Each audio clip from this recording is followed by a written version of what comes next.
주영석 기자의 뉴스 속으로. 뉴스 속으로는 예방과 치료 의학도 최고, 리퍼도 최고, 시니어 어르신들에게 서울 메디칼 그룹이 최고, 서울 메디칼 그룹 제공입니다. 요즘 코로나19 오미크론 변이의 또 새로운 변종인 스텔스 오미크론이 확산하면서 미국을 비롯한 전 세계적으로 이 변종에 대한 긴장감이 높아지고 있습니다. 이 스텔스 오미크론은 PCR 테스트에서 식별하기 힘들어 확인하는 데 시간을 걸리게 하고 또 기존 코로나19 백신에 의한 항체 활동을 회피하는 능력이 있는 것으로 나타났습니다. 또 코로나19 확산세가 최근 들어서 오미크론 변이로 인해 더 가팔라지면서 임금이 인상되고 있음에도 불구하고 간호사의 인력난이 심각한 것으로 나타나고 있습니다. 주영석 기자. 안녕하십니까. 어제 박경경 기자도 이 LA 지역에 스텔스 오미크론이 확산되고 있다라는 소식을 전해드렸는데 요즘 갑자기 또 증가하고 있네요. 예, 그렇죠. 또 김신우 기자도 이 소식에 대해서 리포트를 하고 그랬는데요. 지금 미국을 비롯해서 전 세계 거의 50여 개국에 스텔스 오미크론이 발견됐다는 그런 지금 확인이 이루어지고 있습니다. 오미크론 변이 스텔스 오미크론 좀 헷갈리는데 이 영어로 얘기하면 이제 BA1이 오미크론 변이, 그리고 BA2가 스텔스 오미크론입니다. 그래서 이 코로나19에서 변종이 이제 오미크론 변이라는 변종이 생겼고 그 오미크론 변이에서 또 다른 변종이 이제 스텔스 오미크론이 이제 생겨난 건데요. 스텔스 오미크론은 지난해 2021년 11월 중순 이후에 전 세계에 퍼진 것으로 지금 그렇게 알려져 있습니다. 그래서 현재까지 약 50여 개국에서 발견이 됐고요. 주로 유럽, 아시아 국가들에서 나오고 있습니다.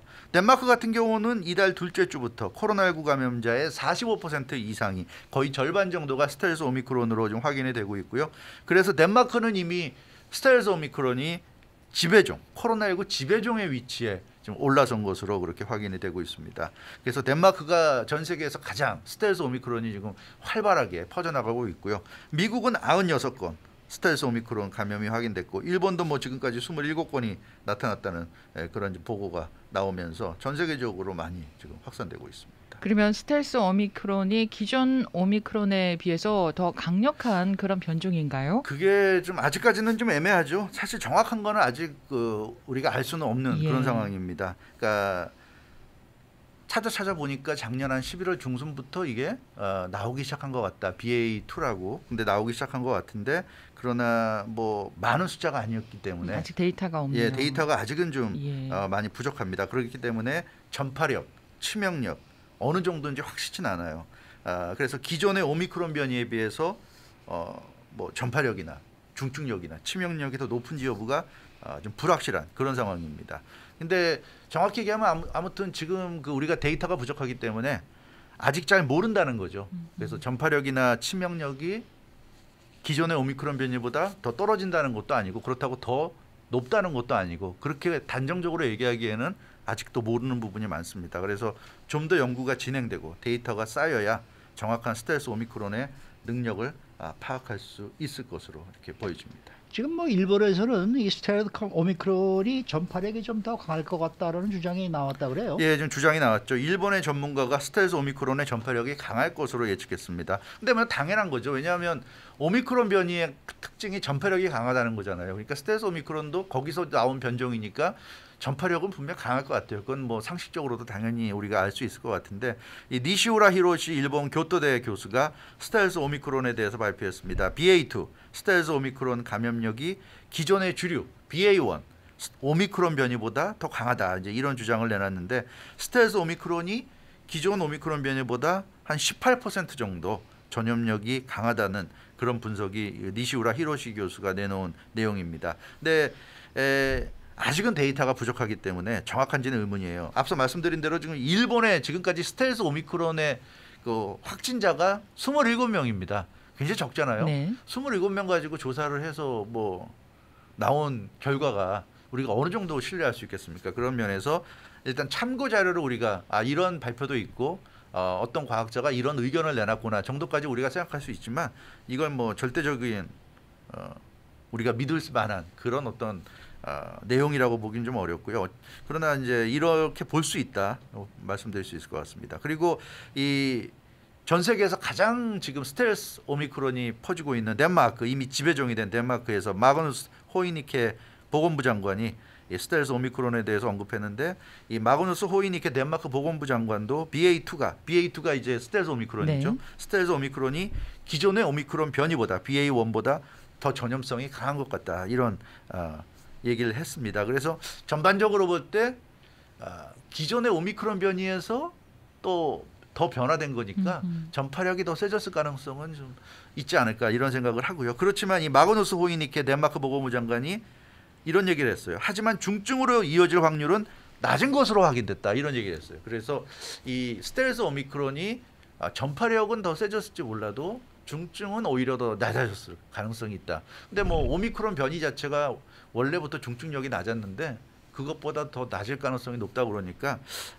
뭐 스텔스 오미크론은 그렇게 걱정할 필요는 없는 것 아닌가 하는 얘기도 좀 나오고 있는데, 뭐 아무튼 자세한 거는 좀 더 데이터가 쌓여야 알 수 있을 것 같습니다. 그러면은 기존의 오미크론 변이 바이러스하고요, 변형이 된 스텔스 오미크론 바이러스하고는 뭐가 어떻게 다른 거예요? 네, 그게 좀 차이점? 궁금한데요. 네. 일단 스텔스 오미크론이라는 명칭, 우리가 스텔스기, 미국의 이 핵심 무기죠. 스텔스기, 네. 그거랑 똑같아요. 스텔스.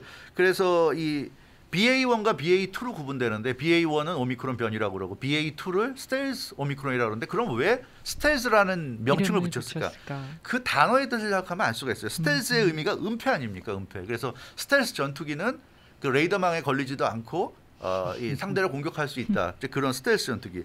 이 스텔스 오미크론도 마찬가지로 오미크론인데 은폐할 수 있는 오미크론, 이렇게 생각하시면 돼요. 그래서 이 유전자 증폭 방식 PCR 검사로 코로나19 확진 판정을 받은 사람이 이제 오미크론 감염자인지를 확인하게 되는데요. 근데 이 스텔스 오미크론은 이 PCR 방식으로 확인되지 않는 것으로 그렇게 나타났습니다. 그래서 스텔스 오미크론에 감염이 되면 PCR 검사에서 코로나19에는 걸린 것으로 나와요. 코로나19 다행이네요. 양성 판정이 나오는데 이게 오미크론 변인지가 확인이 안 되게 나옵니다.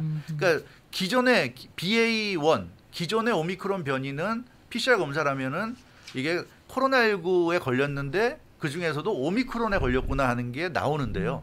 이 스텔스 오미크론은 그게 확인이 안 되는 겁니다. 그래서 스텔스 오미크론에 걸렸는지 확인하려면 별도의 유전체 분석을 해야 되는데 그게 한 5일 정도 걸린다고 그럽니다.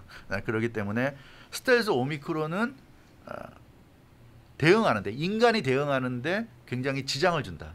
늦게 대응할 수밖에 없게 만든다. 그러면서 퍼져나가는, 이게 그런 쪽으로 좀 진화한 것으로 이렇게 좀 보여주고 있습니다. 참 이름을 누가 붙이는지 천재들이에요. 네. 자, 미국에서 최근 코로나19 오미크론 변이 확산으로 간호사 부족 현상이 더욱 심각하다, 이런 소식인데요. 간호사 얘기하기 전에요.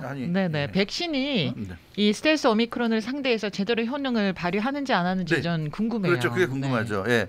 그 CNN이 그래서 보도를 했는데요. 파이자 백신이 그 스텔스 오미크론을 상대로 효능을 발휘하지 못하는 그런 모습이라고 보도를 했습니다. 그래서 파이자 백신은 스텔스 오미크론의 무용지물인 것으로 이렇게 지금 나오고 있는데, 파이자 백신을 2번 접종한 사람, 즉 접종을 완료한 사람들의 혈액 샘플을 그 분석하니까 오미크론 변이를 중화하는 능력이 확인됐습니다. 그래서 기존의 파이자 백신은 오미크론 변이를 중화할 수 있는 그런 능력을 갖고 있는 것으로 이제 확인이 됐어요. 중화라는 게 바이러스 단백질 돌기가 인간의 그 에이스 단백질 수용체와 결합을 못하게 하는 기능입니다. 막는 기능입니다. 그러니까 바이러스에 대해서 중화 능력이 있다고 그런다면 바이러스가 인간의 몸으로 침투하는 것 자체를 이제 막는 것을 의미하는 거죠. 그래서 이 파이자 백신이 BA1 오미크론 변이에 대해서는 중화 능력이 있는 것으로 지금 나타났는데, 스텔스 오미크론 감염자에게는 중화 능력이 기존의 오미크론 변이보다 25분의 1 정도로 떨어진 것으로 이렇게 나타났어요. 그래서 스텔스 오미크론에 감염되면 파이자 백신을 맞아서 접종을 완료한 사람이 스텔스 오미크론에 감염되면 그러니까 접하게 되면 감염될 가능성이 높다 이렇게 말씀드릴 수 있겠습니다.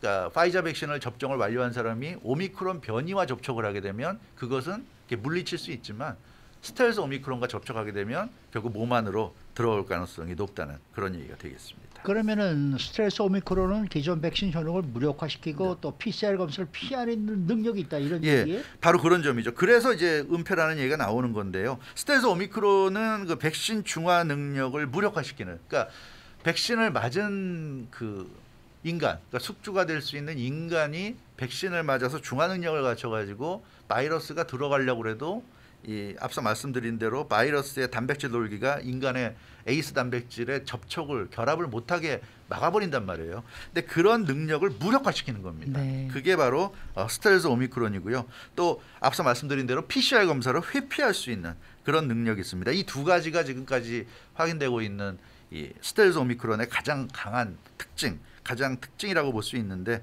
결론은 뭐냐면 스텔스 오미크론은 백신 접종을 완료한 사람에게 침투할 수 있다는 그런 얘기가 되겠습니다. 적어도 파이자 백신 같은 경우에는 스텔스 오미크론을 잘 막지 못한다는 게 좀 드러났어요. 파이자 쪽도 인정을 하고 있습니다. 네. 그래서 스텔스 오미크론이 침투력, 전파력이 역시 뛰어나다는 걸 우리가 알 수가 있습니다. 그리고 말씀드린 대로 PCR 검사에서 코로나19가 검출된 것으로 나오는데 오미크론 변이가 아닌 걸로 나와요. 왜냐하면 코로나19 검사에서 그 PCR 검사를 받으면 오미크론일 경우에는 오미크론 변이에 걸렸다는 것까지 이렇게 뜨게 되는데 그게 안 뜬단 말이에요. 그러면 그냥 이건 일반 코로나19구나 하고 넘어갈 수 있는데 스텔스 오미크론이 지금 나타났기 때문에 거기에 대해서 다시 또 별도의 유전체 분석을 좀 들어가야 되는 거니까 그것이 이제 보건당국이 그만큼 스텔스 오미크론에 대응하는데 어렵다. 왜냐하면 분석하는데 5일이 걸리니까. 그럼 이 사람이 스텔스 오미크론에 감염됐다는 거를 감염되고 나서 최소한 5일이 지나야 알 수 있고, 그때부터 감염 경로 추적에 들어간다 그러면 감염 경로 추적이 그만큼 어려워지겠죠. 그만큼 시간이 많이 지나니까. 그래서 이 스텔스 오미크론이 이렇게 변종이 돼서 나타난 거는 자기들이 이제 백신을 겪어보니까 이런 식으로 좀 변신을 해야지 좀 더 효과적으로 인간의 몸에 들어갈 수 있다. 이런 지혜를 터득하지 않았나 이 바이러스들이 그런 생각이 있고요. 근데 이제 다행인 거는 워낙에 오미크론 변이가 좀 살상력이 약했는데 지금 스텔스 오미크론도 살상력, 중증력은 약한 것으로 이렇게 지금 나타나고 있기 때문에 크게 걱정할 건 아닌 것 같고요. 몸에 들어온다 해도 그러나 어찌됐건 이제 생긴 지 얼마 안 됐고 우리가 아직 모르는 부분이 있기 때문에 조심은 좀 해야 될 것 같습니다. 아니 별도로 유전체 분석을 해야만 또 된다고 하니까 그렇죠. 한 단계를 더 거쳐야 되는 거잖아요. 그러면 맞아요. 데이터 수집도 더 늦어질 거 아닙니까? 바로 그런 점이죠. 그러니까 그만큼 인간을 더 피곤하게 네, 만드는. 정말 피곤한 녀석입니다. 그러니까 역시 그 바이러스가 참 지혜가 많은 것 같습니다. 네. 네. 자, 아까 제가 네. 여쭤봤던 이 간호자 부족 현상 네. 이게 더욱 심각하다는데요. 네, 이렇게 미국에서 지금 코로나19가 지금 최근에 이제 오미크론 변이 이후에 다시 확산되지 않았습니까? 네. 물론 이제 지금 들어와서는 이제 또 오미크론 변이 확산세가 주춤하고 있고 이제 내림세로 가고 있지만 어찌됐건 이 병원이 상당히 많은 환자들로 좀 어려움을 겪었습니다. 그러다 보니까 병원 인력이 많이 필요했고요. 특히 간호사들이 많이 필요했는데 수요에 비해서 공급이 따라가지 못하고 있는 실정이다 하는 보도가 나왔습니다. 그러니까 미국 내 병원들에서 간호사가 필요한데 그 필요한 만큼의 간호사가 지금 확보하지 못하고 있는 이제 그런 상황이라는 보도입니다. 특히 그 미국에서 인력난이 심해서 전반적으로 급여가 오르잖아요. 네. 간호사들도 마찬가지로 급여가 올랐음에도 불구하고 오미크론 변이 증가로 확진자 증가 추세가 워낙 가파르다 보니까 간호사를 구하기가 참 어려운 것 같습니다. 그래서 각 병원들이 그 간호사 부족 현상을 지금 호소하고 있다는 소식이고요. AFP 통신 이 보도 내용을 보면 코로나19 팬데믹 기간 동안 미국 내 간호사 수요가 많이 올라서 늘어나서 그들에 대한 처우가 좋아졌다. 왜냐하면 간호사들이 그만큼 속된 말로 하면 금값이 됐으니까 간호사가 많이 필요해지고 중요한 네. 이제 더 위치가 됐으니까 간호사들에 대한 대우가 좋아졌는데 그럼에도 불구하고 요즘 간호사가 부족하다고 그럽니다. 특히 미국은 출장 간호사라는 게 있잖아요. 네. 트래블링 너스. 그래서 특정 병원에 소속되고 출퇴근하는 간호사가 아니라 그 어느 병원에 간호사가 모자르다 그러면 그 병원으로 가서 그 힘든 기간 동안 일을 해주고 한 달이 됐건 두 달이 됐건 계약을 맺어서 그 계약 기간 동안 일을 하고 그리고 이제 그 계약이 끝나면 또 떠나고 그리고 다른 어느 병원에 모자라다 그러면 가서 일해주는 이 출장 간호사 제도가 굉장히 이제 활성화되고 있는데 지금 미국에서는 뭐 병원에 소속된 간호사건 이런 출장 간호사건 가리지 않고 좀 모자른 상황이라고 합니다. 간호사들 임금이 얼마나 그동안 올랐나요? 예, 간호사들 임금이 지금 올랐는데 연방 인력 산업 통계 자료를 보면 지난 2020년 예. 출장 간호사 임금이 전년 대비 35%나 올랐다고 합니다. 많이 그러니까 올랐는데요? 코로나19 팬데믹이 시작되고 나서 예. 이 출장 간호사들의 수요가 늘어나니까 그만큼 임금이 많이 올랐고요. 작년 같은 경우 2021년은 40%가 더 올랐다고 합니다. 그러니까 주당 $8,000를 받고 있는 거죠. 와우, 예. 주당 $8,000입니다. 그러니까 대단히 많이 받고 있죠. 부럽습니다. 예. 그래서 AFP 통신 보도를 보면 미국의 출장 간호사들 경우에는 구직 사이트를 통해서 일자리를 구하는 게 보통이고 통상 한 3개월에서 4개월 정도 계약을 맺고 가서 일을 하고 그 계약 기간이 끝나면 이제 떠나고 다른 곳을 가고 이제 이런 식인데 이들이 이렇게 계약 기간 동안에 한 주에 뭐 이렇게 $8,000씩 받으니까 네. 많은 돈을 벌어 들이는데요. 이 출장 간호사들은 그래서 이 계약 기간 보통 한 3, 4개월인데 3, 4개월 만에 일반 병원 간호사들이 1년 동안 버는 돈을 3, 4개월 동안에 번다고 합니다. 그만큼 힘들겠죠. 네, 내가 네. 원래 LA에 사는 사람이 갑자기 뭐 노스캐롤라이나 가서 3, 4개월 일해야 된다 그러면 그게 쉬운 건 아닙니다. 그렇죠. 당연히 그러니까 그만큼 돈을 많이 받아야 되는 거고요. 네, 그래서 이렇게 또 여기저기 떠돌아다니면서 이렇게 병원 생활을 해야 되는 거니까 쉽지는 않은 일인 것 같습니다. 근데 원래 미국에서 이 간호사들 임금이 상당히 높았어요. 높죠. 네, 높죠. 그리고 또 최근에 더 오른 건데 그리고 뭐 간호학교라든지 이런 데에서 계속해서 졸업생들은 맞아요. 나올 네, 텐데 네. 이렇게 간호사들 숫자가 부족하다는 거는 좀 뜻밖 아닙니까? 뜻밖이죠. 뜻밖이라고 생각이 드는데요. 근데 단순히 이제 수익이 문제가 아니라 너무 좀 육체적으로 정신적으로 힘들다고 그럽니다. 그러니까 팬데믹이 처음 생겼을 때는 당연히 의료인으로서 내가 사명감을 가지고 대처를 하고 사람들을 위해서 내가 일을 해야지 생각을 가지고 하는데 그게 이렇게 1년, 2년씩 지날 거라고는 생각도 못했고 이제 언제 끝날지 정확히 좀 모르는 상황이다 보니까 지친다는 거죠. 그래서 돈도 좋지만 더 이상은 못하겠다. 그리고 이렇게 하다가는 나도 이제 걸려서 어떻게 될지 모르고 그러니까 이제 싫다. 그래서 아예 간호사직을 벗어던지고 많은 돈을 벌 수 있음에도 불구하고 다른 직종으로 전환을 하든가 아니면 간호사직을 유지하되 큰 병원이 아니라 동네 작은 병원 뭐 시골 병원 이런 데 가서 코로나19 환자를 만날 일이 없는 그런 병원에서 일을 하는 그럼 수익도 당연히 줄어들 겁니다. 네네. 줄어들지만 돈이 중요한 게 아니라 삶의 질이 너무 지금 떨어져 가지고 그렇다고 하는데 문제는 이렇다 보니까 이제 병원들의 인력난, 간호사난이 요즘 아주 심각하다고 합니다. 수고 많으셨습니다. 주영석 기자였습니다.